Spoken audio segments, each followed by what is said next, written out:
إذا قربت ساعة يا لها وزلزلت الأرض زلزالها تسير الجبال على سرعة كمر السحاب ترى حالها كمر السحاب ترى حالها كمر السحاب ترى حالها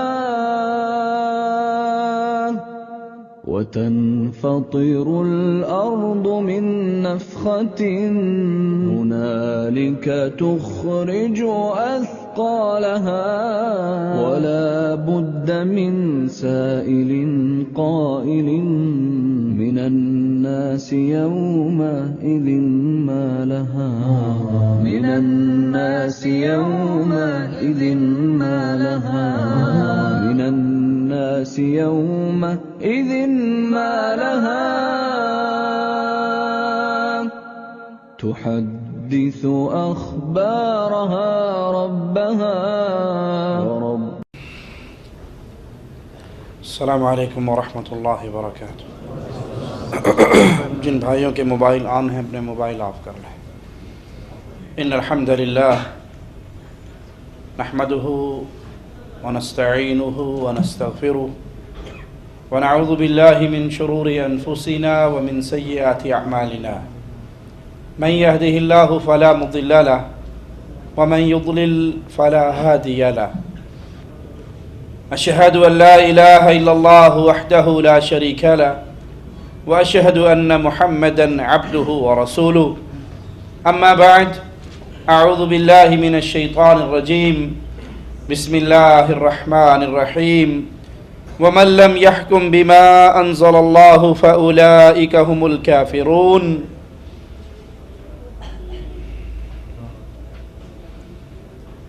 مسلمانوں پر لازم ہے کہ وہ اللہ کی نازل کردہ شریعت کو دنیا پہ پھیلائیں اور نافذ کریں. یہ اہم ترین واجبات میں سے ایک واجب ہے. مالک فرماتا ہے وَمَن لَّمْ يَحْكُم بِمَا أَنزَلَ اللَّهُ، جو اللہ کے نازل کردہ قانون کے مطابق فیصلہ نہیں کرتا، فَأُولَئِكَ هُمُ الْكَافِرُونَ، یہ لوگ کافر ہیں. قیامت کی نشانیوں میں سے جس طرح دین اسلام کی کڑی سے کڑی ٹوٹتی جائے گی، قیامت کے قریب ہونے کے زمانے میں بہت سی چیزیں اہل اسلام کی چھوڑ دیں گے، تو ان میں سے ایک چیز اللہ کی شریعت کے مطابق فیصلے نہ کرنا.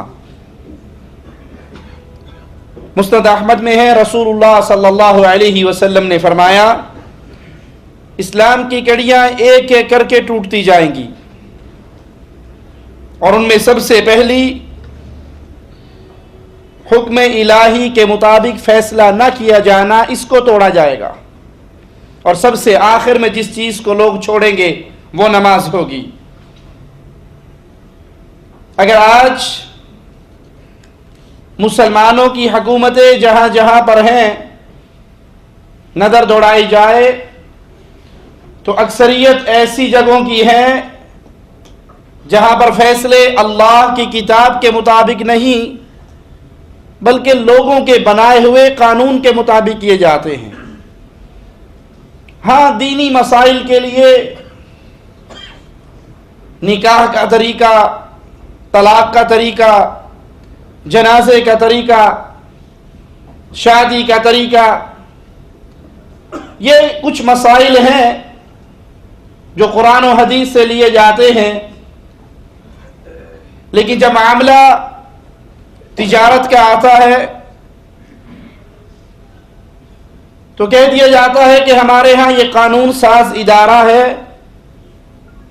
جو عوامی نمائندوں کی ووٹنگ سے تشکیل پاتا ہے، یہ جو چاہتا ہے فیصلہ کرتا ہے. 2/3 اکثریت کا قانون جو پاس ہو جائے وہ ملک میں نافذ ہو جاتا ہے. یا اکثریت میں برطانوی قانون نافذ ہے، تجارت ان کے طریقے پر، سزائیں ان کے طریقے پر. اسلام سے نکاح کا طریقہ تو لے لیں گے، طلاق کا طریقہ تو لے لیں گے، لیکن حدود کا طریقہ نہیں لیں گے.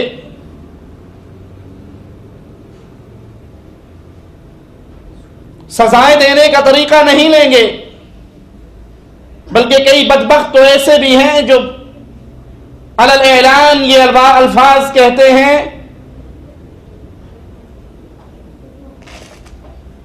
کہ یہ حدود، یہ سزائیں وحشیانہ ہیں، جنگلی سزائیں ہیں، غیر انسانی سزائیں ہیں.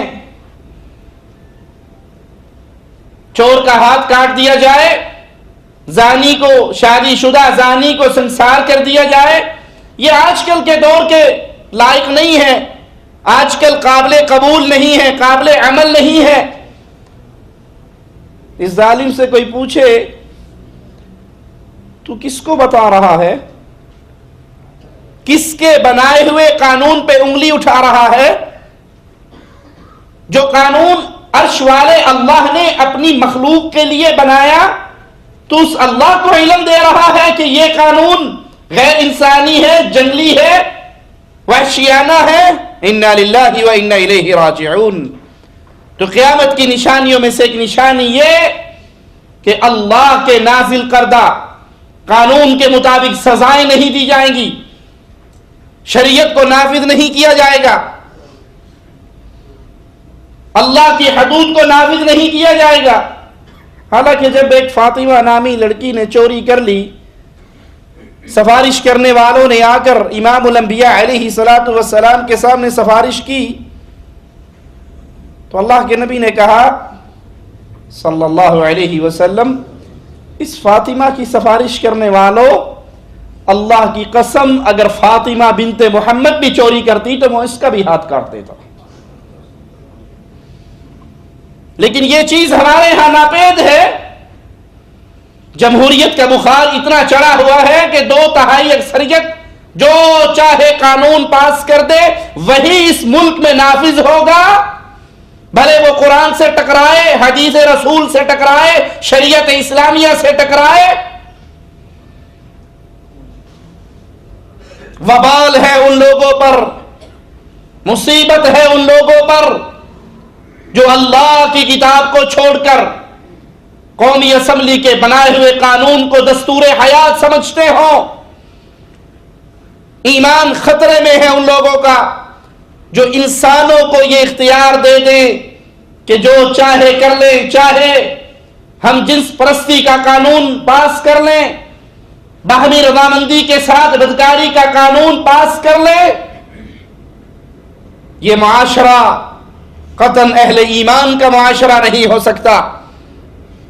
یہ سوچ اہل ایمان کی سوچ نہیں ہوا کرتی. اہل ایمان اللہ کے حکم کے سامنے اپنی گردن کو جھکا دیا کرتے ہیں. مالک کا فرمان سنیے، وَمَنْ أَحْسَنُ مِنَ اللَّهِ حُكْمًا لِقَوْمٍ يُوقِنُونَ. جو یقین رکھتے ہیں ان کے لیے اللہ سے اچھا حکم کس کا ہو سکتا ہے. انسان کے لیے قانون بنائے تو اس میں ہزاروں غلطیاں ہوں گی، لیکن جو خالق نے اپنی مخلوق کے لیے بنایا ہے وہ عرش والے کا اتارا ہوا، اس کے اندر کوئی غلطی، اس کا امکان بھی نہیں ہو سکتا. اسی طرح قیامت کی نشانیوں میں سے رومیوں کی کثرت اور عربوں کی قلت. سیدنا عمر بن عاص سے ایک صحابی کہتے ہیں کہ جب قیامت قائم ہوگی تو اس وقت عیسائی اکثریت میں ہوں گے، اور یہ حدیث صحیح مسلم میں موجود ہے. سیدنا عمر نے کہا آپ یہ کیا کہہ رہے ہیں؟ انہوں نے کہا میں وہی کہہ رہا ہوں جو محمد الرسول اللہ سے سنا تھا صلی اللہ علیہ وسلم. سیدنا عمر کہنے لگے اگر یہ حدیث رسول ہے، فرمان مصطفیٰ ہے، تو پھر بالکل برحق ہے، اور اس کا سبب عیسائیوں کی 4 خوبیاں ہیں، ممکن ہے کہ وہ سبب بنے. اور وہ خوبیاں کیا ہیں کہ میدان جنگ سے بھاگنے کے بعد نہایت تیزی سے یہ اپنی حالت کو درست کر لیتے ہیں.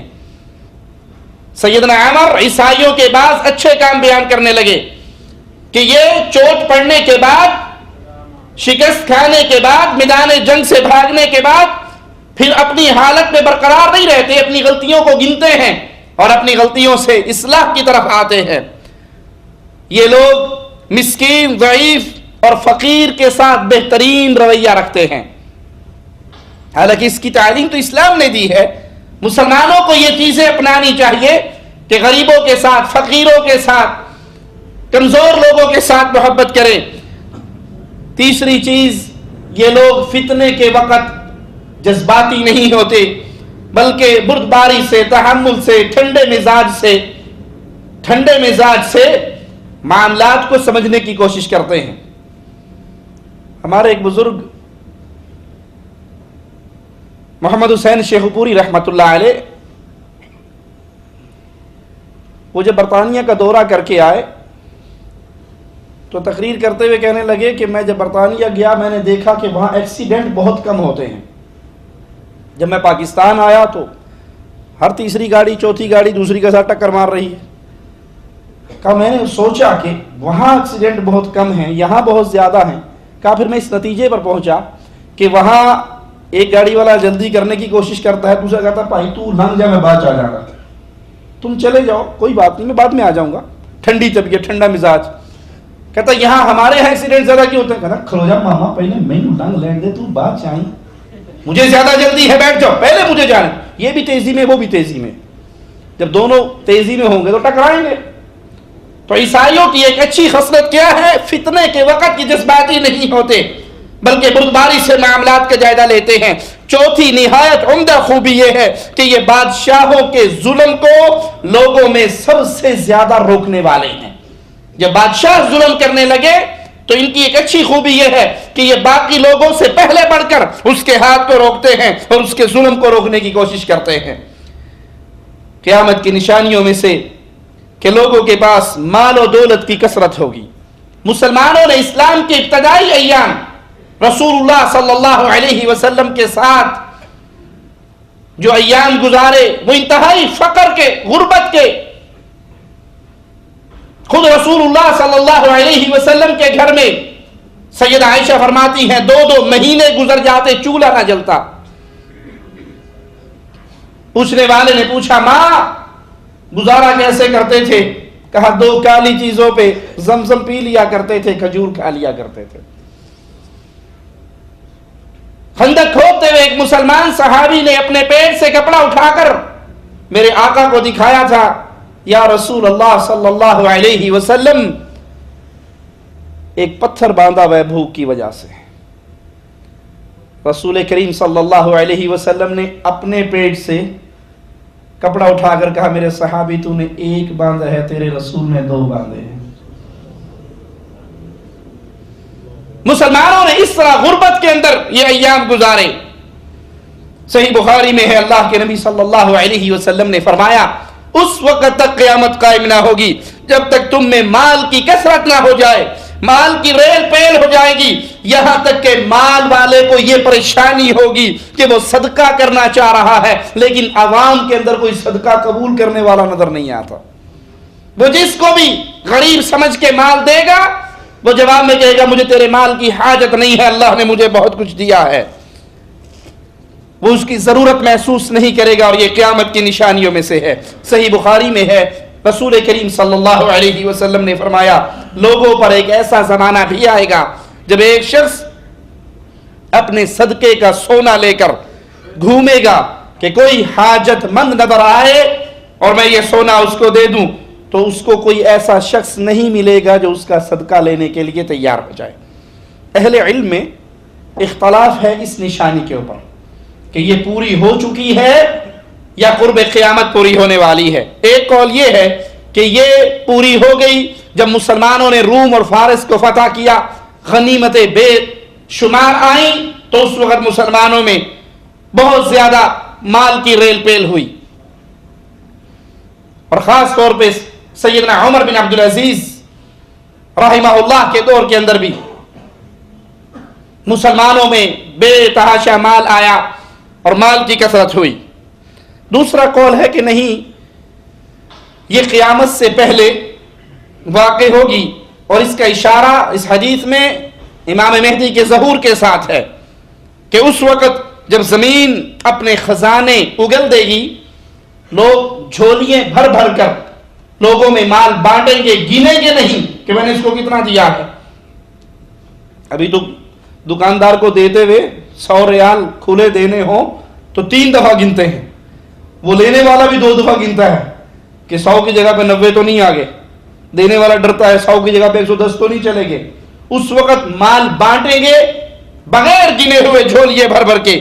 صحیح مسلم میں ہے، سیدنا سعید کہتے ہیں کہ انہوں نے وہ سیدنا جابر رضی اللہ عنہ کے پاس بیٹھے ہوئے تھے، اور انہوں نے بیان کیا کہ رسول اللہ صلی اللہ علیہ وسلم نے فرمایا میری امت کے آخری زمانے میں ایک ایسا خلیفہ آئے گا جو لوگوں کو دونوں ہاتھ مال بھر بھر کے عطا کرے گا اور اسے گنے گا نہیں۔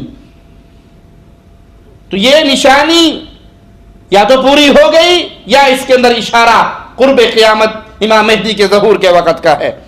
قیامت کی نشانیوں میں سے زمین کے اپنے خزانوں کا اگل دینا۔ صحیح مسلم میں ہے، رسول اللہ صلی اللہ علیہ وسلم نے فرمایا زمین اپنے جگر کے ٹکڑے یعنی سونے اور چاندی کے بڑے بڑے ستونوں کی شکل میں اگل دے گی۔ قاتل کسی کو قتل کرے گا اور قتل ہونے کے بعد وہ مقتول کے پاس جب آئے گا اس کا مال دیکھے گا تو افسوس کرے گا کہ میں نے اتنے تھوڑے مال کے لیے، یعنی اس کو وہ تھوڑا سمجھے گا، میں نے اتنے مال کے لیے اس کو قتل کر دیا۔ چور چوری کرے گا اور اس کو افسوس ہوگا کہ اتنا سا مال اس کے لیے میں نے یہ چوری کی۔ قطع رحمی کرنے والا افسوس کرے گا کہ اتنے تھوڑے مال کے لیے میں نے تعلق توڑا۔ زمین اپنے خزانوں کو اگل دے گی۔ قیامت کی نشانیوں میں سے ہے مسخ، صورت مسخ ہوں گی، زمین پھٹے گی۔ اللہ جب سزا دیتا ہے چہروں کو بدل دیتا ہے، شکلوں کو بدل دیتا ہے، کبھی زمین کو پھاڑ دیتا ہے، زمین کے اندر انسانوں کو دھسا دیتا ہے، کبھی اپنے نافرمانوں پر پتھروں کی بارش کر دیتا ہے۔ اللہ ہم تیرے گناہگار بندے تجھ سے دعا کرتے ہیں، ہمارے ساتھ اپنی رحمت والا معاملہ کرنا اور ہمارے گناہوں کو معاف کرتے ہیں۔ ان مصیبتوں ان عذابوں کے اندر اے اللہ ہمیں مبتلا نہ کرنا۔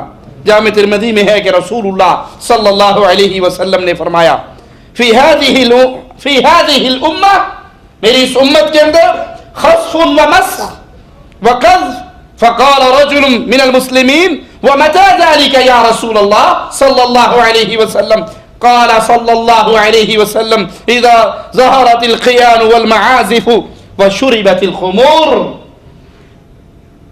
اللہ کے نبی علیہ الصلوۃ والسلام نے فرمایا اس امت میں خسف ہوگا، مسخ ہوگا، قذف ہوگا۔ سوال کرنے والے نے سوال کیا مسلمانوں میں سے یا رسول اللہ صلی اللہ علیہ وسلم یہ کب ہوگا؟ کب شکلیں مسخ کی جائیں گی؟ کب زمین کو پھاڑا جائے گا؟ کب زمین میں دھسایا جائے گا؟ کب پتھروں کی بارش ہوگی؟ اللہ کے لیے اس حدیث کو سننا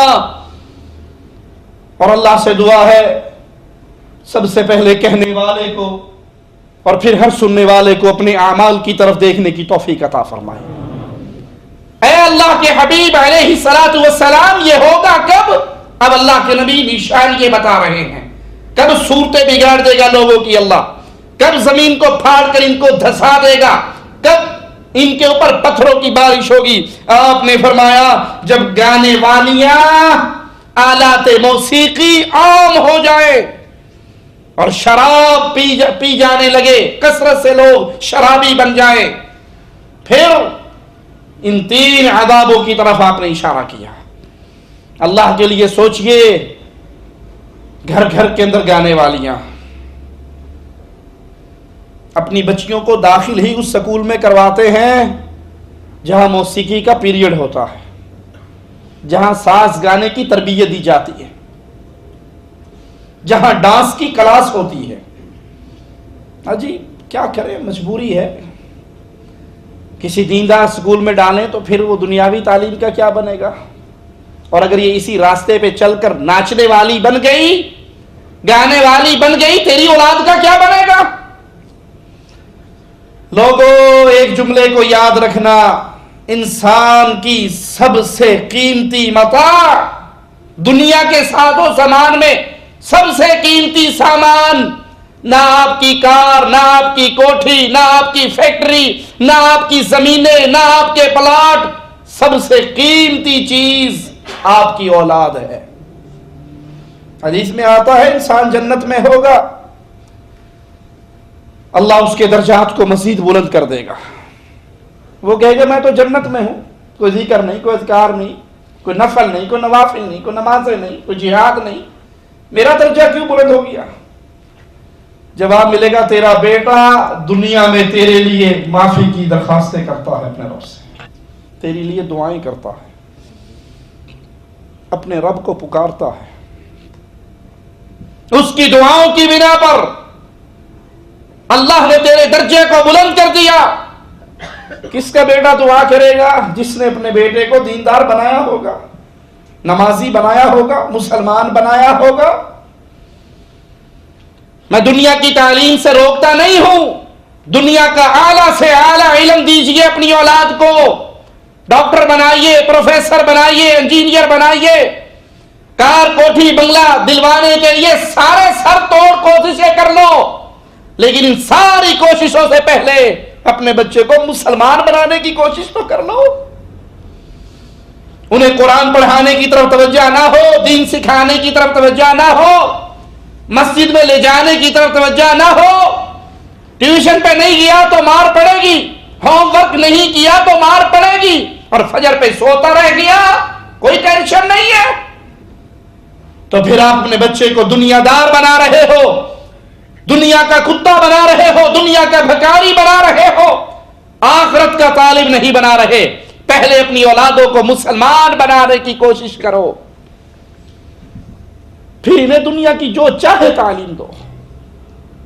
قیمتی ترین سرمایہ وہ اولاد ہے، یہ نیک ہو گئی۔ اللہ کے نبی نے فرمایا ولد صالح یدعو لہ، نیک بیٹا جو اپنے باپ کے لیے دعائیں کرتا رہے۔ آپ کا بیٹا دنیا میں ترقی کرتا ہوا اگر دنیا کا بادشاہ بھی بن جائے، آپ کی قبر ٹھنڈی نہیں ہوگی اگر یہ نمازی نہ ہوا، اگر یہ قرآن کا قاری نہ ہوا، اگر یہ دین کا عالم نہ ہوا، اگر یہ آپ کے لیے اللہ سے معافی مانگنے والا نہ ہوا، آپ کو کیا ملے گا؟ یہ کھربوں کا مالک بن جائے۔ اس لیے اپنی اولاد کو برباد ہونے سے بچائیے، اور جس نے اپنے گھر کے اندر ٹیلی ویژن، ڈش انٹینا، فلمیں، گانے، موسیقی، ساز، اس کے سامان مہیا کر دیے ہیں، اب وہ لاکھ سجدے میں گر کے اللہ سے دعائیں مانگتا رہے، اللہ میری اولاد کو نیک بنانا، اولاد کو بدماش بنانے کا اس نے سارا سامان مہیا کر دیا ہے۔ اگر چاہتے ہو اولادیں نیک ہو، عذاب سے بچو، نہ صورتیں بگڑے، نہ پتھروں کی بارش ہو، نہ زمین پھاڑ کر اس میں دفن کر دیا جائے، دھسا دیا جائے، تو اپنے گھروں کو ساز سے، موسیقی سے، ڈانس سے، گانوں سے، ناچنے والیوں سے، ان کی فلموں سے، ان کے ڈراموں سے اپنے گھروں کو پاک کر دو۔ آپ کے بچے سوئے تو قرآن سنتے ہوئے، اٹھے تو قرآن سنتے ہوئے۔ مبارک ہو ان کو جو بچوں کو سلانے کے وقت قرآن چلاتے ہیں، بچہ اٹھتا ہے دعائیں پڑھتا ہوا اٹھتا ہے۔ حدیث میں آتا نہیں جو بچہ بولنے لگے، چھوٹا معصوم بچہ، اور وہ یہ دعا پڑھے اللہ ربی لا اشرک بہ شیئا، اللہ میرا رب ہے، میں اس کے ساتھ کسی کو شریک نہیں کرتا، اللہ ایسے ماں باپ پر راضی ہو جاتا۔ کیا میری اور آپ کی بھی یہ کوشش ہے؟ ہم خوش کب ہوتے ہیں؟ جب بچہ گانے سنائے، جب بچہ گالیاں دے، پتا تو لگا نا بڑا اچھا بیٹا ہے، اتنی فلموں کے گانے یاد کر رکھے، سمجھ لیجئے کہ آپ اپنی آخرت کو برباد کر رہے ہیں۔ رسول اللہ صلی اللہ علیہ وسلم کا فرمان سنیے، اللہ کے لیے اپنی زندگیوں میں تبدیلی لائیے۔ فرماتے ہیں یکون فی آخر هذه الامہ، اس امت کے آخری دور میں کیا ہوگا؟ خسف و مسخ و قذف، چہرے بگاڑے جائیں گے،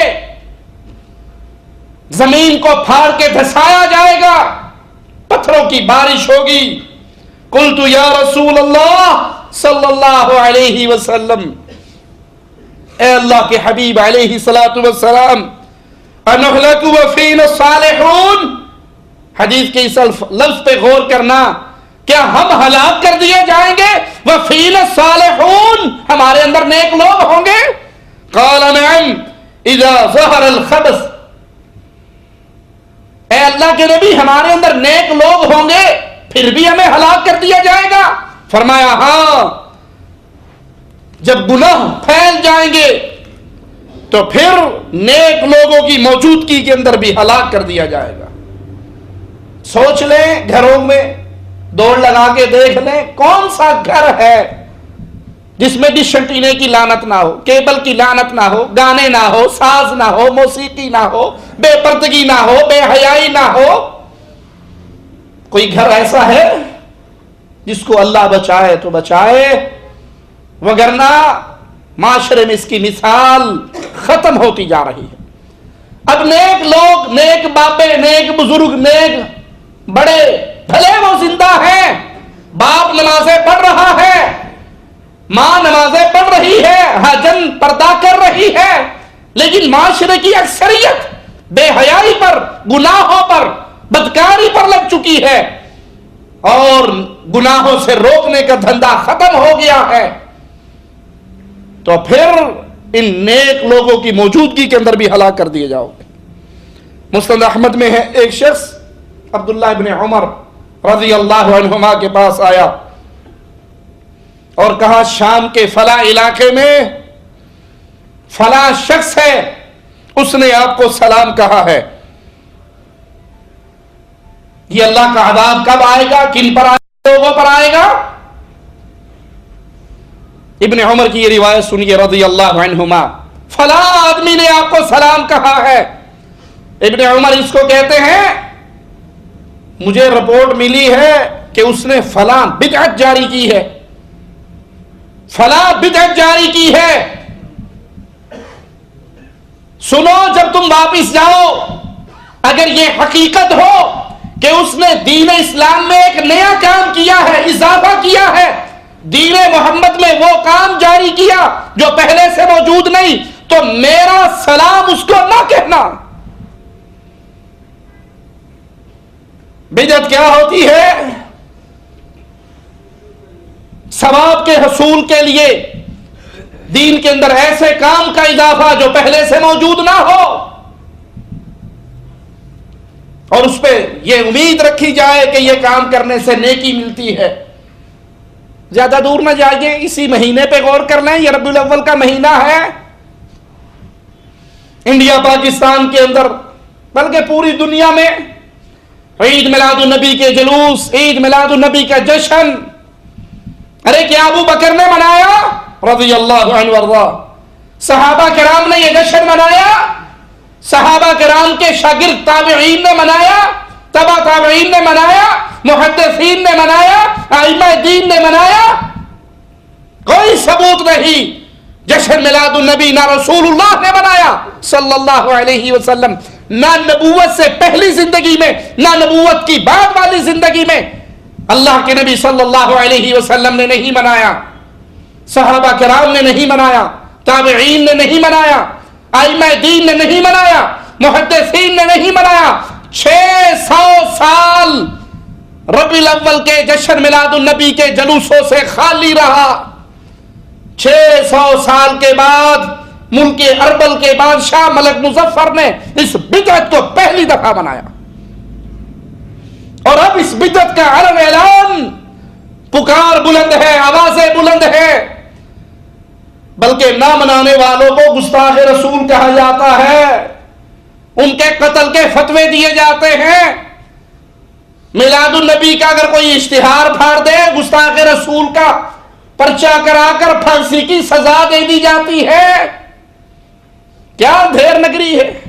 جو کام شریعت میں ہے ہی نہیں اس کو اپنے پاس سے بنا کر شریعت کا پردہ اس کے اوپر چڑھا دیا، مولویوں کی دکانداری چل گئی۔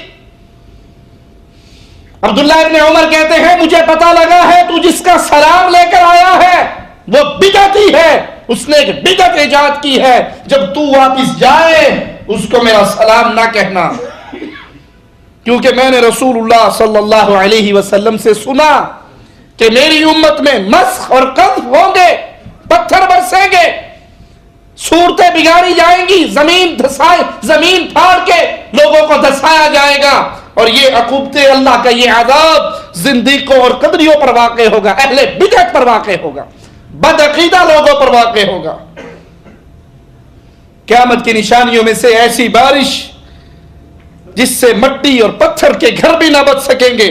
مسند احمد میں ہے رسول اللہ صلی اللہ علیہ وسلم نے فرمایا قیامت اس وقت تک قائم نہ ہوگی جب تک آسمان سے ایسی بارش کا نزول نہ ہو جس سے مٹی اور پتھر کے گھر بھی بچ نہ سکے، البتہ بالوں کے بنے ہوئے خیمے اس بارش سے بچ جائیں گے۔ رسول اللہ صلی اللہ علیہ وسلم کا فرمان، آسمان سے بارش تو ہوگی، قرب قیامت آسمان بارش برسائے گا، لیکن اس بارش سے انگوریاں نہیں پیدا ہوگی۔ مسند احمد میں ہے آپ نے فرمایا لا تقوم الساعۃ حتی یمطر الناس، اس وقت تک قیامت قائم نہیں ہوگی جب تک لوگوں پر بارش نہ ہو، مطرن عامہ، عام بارش ہوگی، بارشیں ہوں گی، لیکن ولا تنبت الارض شیئا، اس بارش کے برسنے سے اگر یہ رحمت والی بارش ہو تو اللہ انگوریاں پیدا کرتا ہے، لیکن یہ جو بارش ہوگی اس سے زمین کوئی چیز بھی پیدا نہیں کرے گی۔ اللہ کے رسول صلی اللہ علیہ وسلم فرماتے ہیں قحط سالی سے یہ مراد نہیں ہوتا کہ بارش ہی نہ ہو، بلکہ یہ مراد بھی ہے کہ بارش تو ہو لیکن زمین کچھ نہ اگائے۔ قیامت کی نشانیوں میں سے ایک نشانی درختوں اور پتھروں کا مسلمانوں کی حمایت اور مدد میں کلام کرنا، بولنا، اور مسلمانوں کا یہودیوں سے مارکا برپا کرنا، ان سے جنگ کرنا۔ اور یہ نشانی قیامت کے قریب واقع ہوگی کہ مسلمان یہودیوں سے جنگ کریں گے، اللہ مسلمانوں کو فتح دے گا۔ اس پر یہودی درختوں اور پتھروں کے پیچھے پناہ لیں گے، تو درخت اور پتھر بول کر مسلمان کو اس یہودی کی چھپنے کی خبر دیں گے۔ صحیح بخاری میں ہے اللہ کے رسول صلی اللہ علیہ وسلم نے فرمایا تقاتلکم الیہود، تمہاری جنگ ہوگی یہودیوں سے، فتسلطون علیہم، تم ان پر غالب ہو جاؤ گے، فتح یاب ہوگے، حتی یقول الحجر یا مسلم ھذا یہودی ورائی فاقتلہ، تمہارا مارکا ہوگا یہودیوں سے، فتح پاؤ گے، یہودی درختوں اور پتھروں کے پیچھے چھپیں گے، درخت اور پتھر آواز لگائیں گے، پکاریں گے یا مسلم یا عبداللہ، اے مسلمان، اے اللہ کے بندے، میرے پیچھے یہودی چھپا ہے، اور اسے قتل کر دے۔ پتھر اور درخت بھی مشرک سے نفرت کرتے ہیں، سوائے ایک طرف کے غرقد کا درخت جو یہودیوں کا درخت ہے، وہ ان کا ہمدرد ہے، وہ نہیں بولے گا۔ صحیح مسلم میں ہے رسول اللہ صلی اللہ علیہ وسلم نے فرمایا قیامت اس وقت تک قائم نہ ہوگی جب تک مسلمانوں کی یہودیوں سے جنگ نہ ہو جائے، مسلمان یہودیوں کو قتل کریں گے، یہاں تک کہ یہودی کسی درخت یا پتھر کی پناہ لے گا تو پھر وہ پتھر آواز لگا کر کہے گا یا مسلم یا عبداللہ، اے مسلمان، اے اللہ کے بندے، نہ تو کہے گا یا ہندی یا پاکستانی یا بنگالی یا عربی یا عجمی، یا مسلم۔ اسلام سب سے بڑا رشتہ ہے کلمہ پڑھنے والوں کے درمیان۔ اے اللہ کے بندے، اے مسلمان، ادھر آؤ، میرے پیچھے ایک یہودی نے پناہ لی ہے، آؤ اور اسے قتل کر دو۔